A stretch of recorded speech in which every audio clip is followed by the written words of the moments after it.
Bueno, regresamos. Entonces, estábamos hablando que todas las obras artísticas tienen la utilización en su construcción o en su creación de los mismos ingredientes. Puntos, líneas, manchas, planos, volúmenes, formas, tipos de formas, calidades de línea, texturas, perspectivas, contrastes, familias o clasificaciones de color, contrastes de color, en fin, perspectiva, relación de fondo-figura.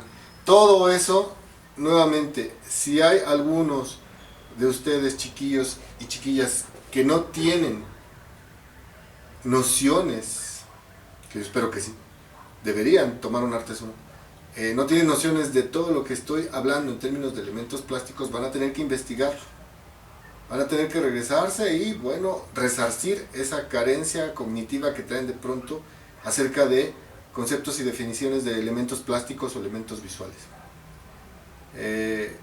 La asesoría es precisamente para ayudarles a destrabar o a salir avante sobre algo que los atore en el desarrollo del análisis, pero no es darles una clase completa, ¿sí?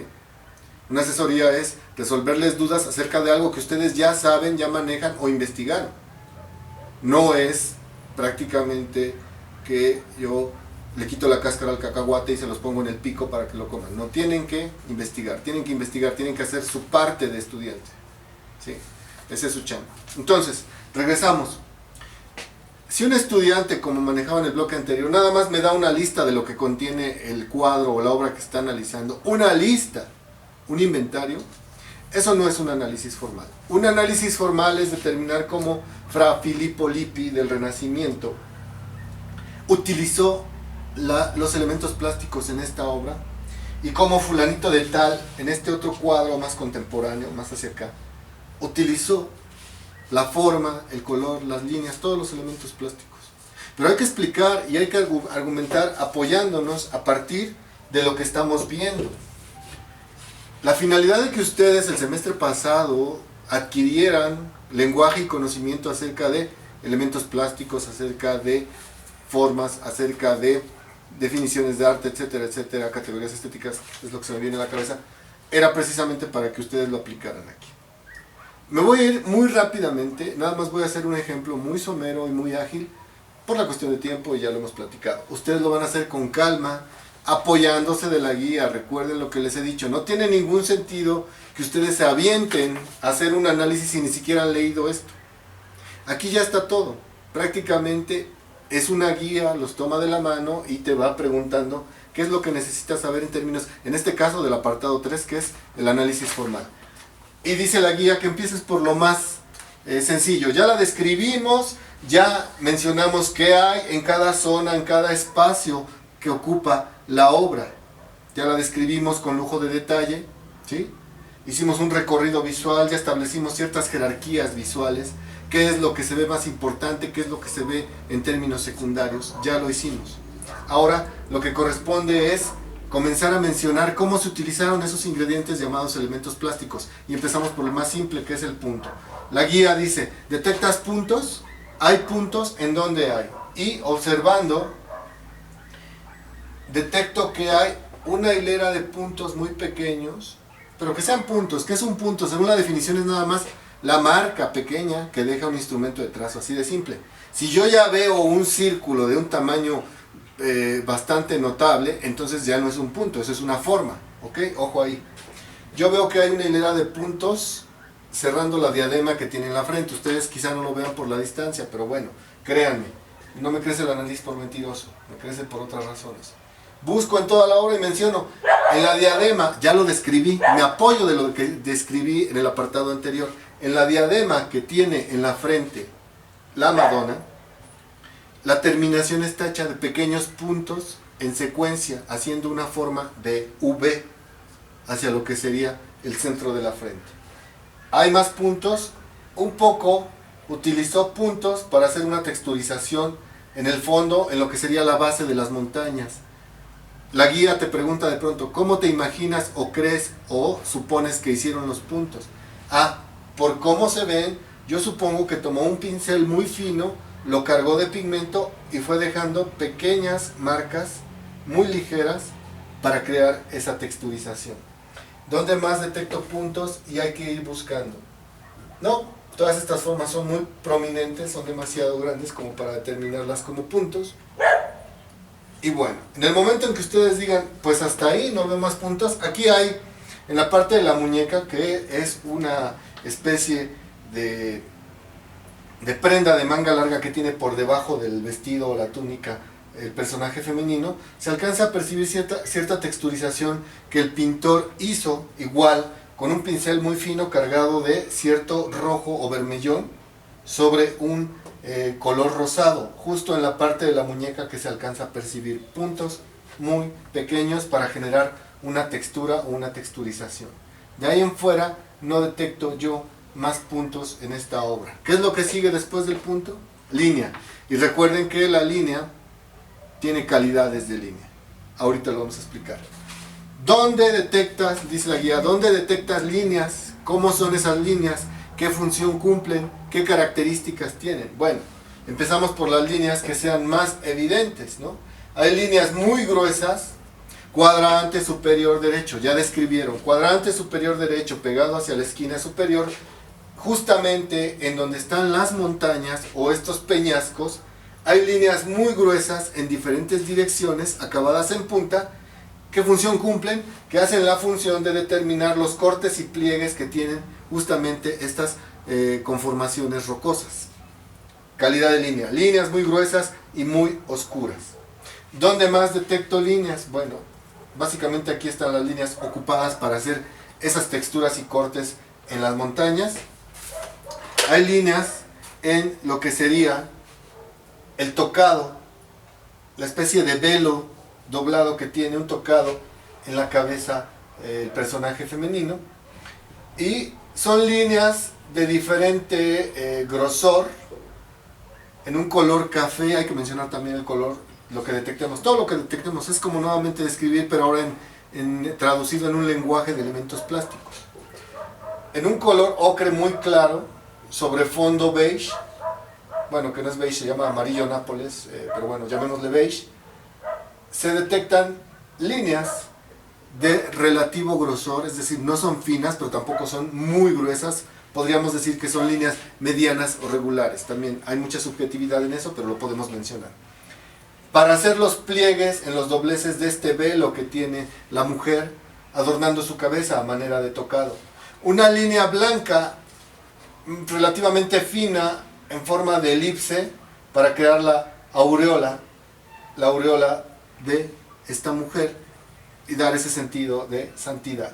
Líneas blancas translúcidas para crear la transparencia del velo que cae de la oreja hacia el hombro derecho de la mujer. Vuelven a apoyarse en las ubicaciones que ya manejaron en la descripción: cuadrante superior derecho, cuadrante superior izquierdo, línea de composición vertical, la zona del centro hacia la izquierda, del centro hacia la derecha. ¿Sí? ¿Dónde más veo líneas? Líneas como tal, para hacer las divisiones de los dedos, líneas de color verde claro e inclusive grises y blancas en lo que sería todo el bordado, el límite y el escote del vestido verde que tiene el personaje femenino.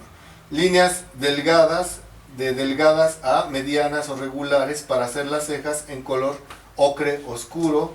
Líneas muy finas para hacer el delineado de los ojos. Una línea gruesa que va del costado de la nariz, la fosa nasal y la base para hacer precisamente la parte inferior y el costado que vemos de la nariz del personaje. Una línea muy fina en color de rojo a rosado para hacer la división de los labios, y así sucesivamente.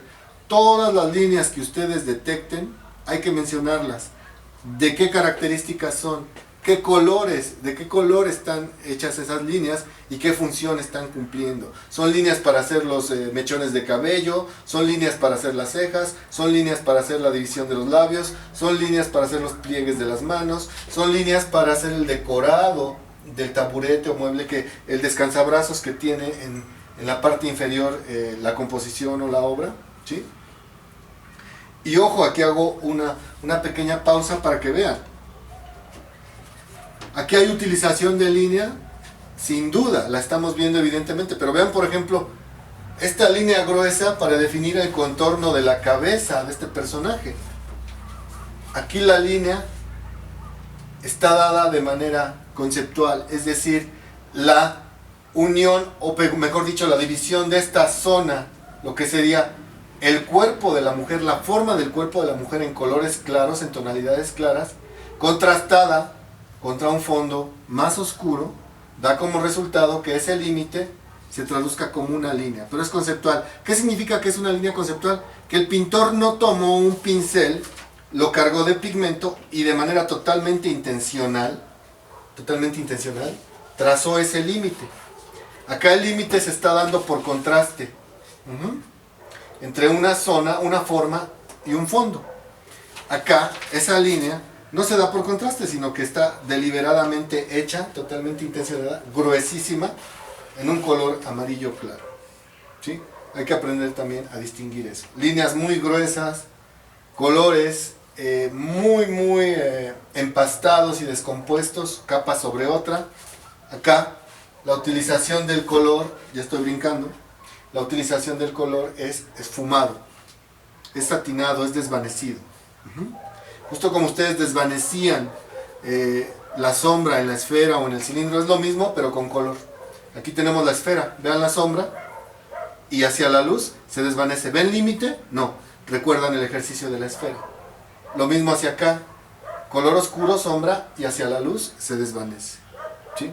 Entonces, deben mencionar por completo y de manera muy detallada cómo se utiliza cada elemento plástico.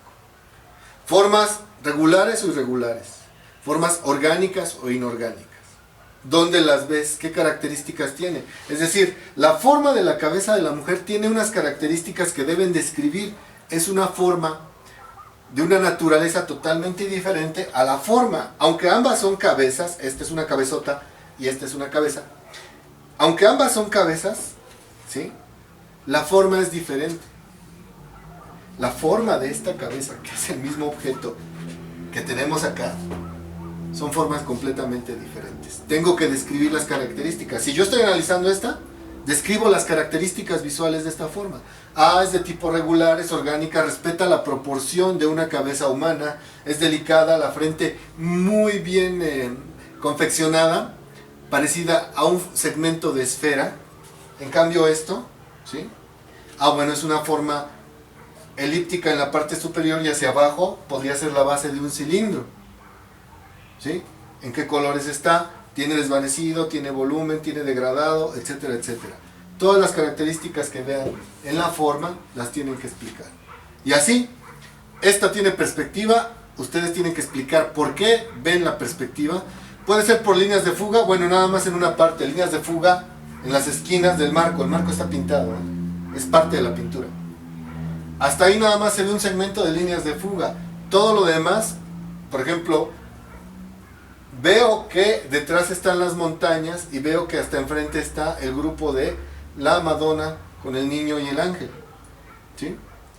¿Cómo sé yo o por qué distingo que ellos están hasta enfrente y las montañas atrás? Van a tener que repasar nuevamente el concepto de perspectiva. ¿Sí? Y explicar por qué se da ese sentido de perspectiva o de profundidad en esta composición. En cambio en esta, ¿ven perspectiva? Completamente plana, no hay manejo de perspectiva. Un fondo negro plano y encima como una calcomanía, una cabezota. ¿Sí?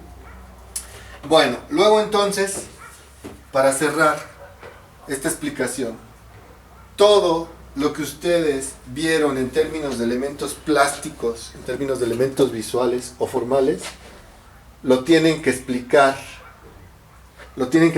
a detalle.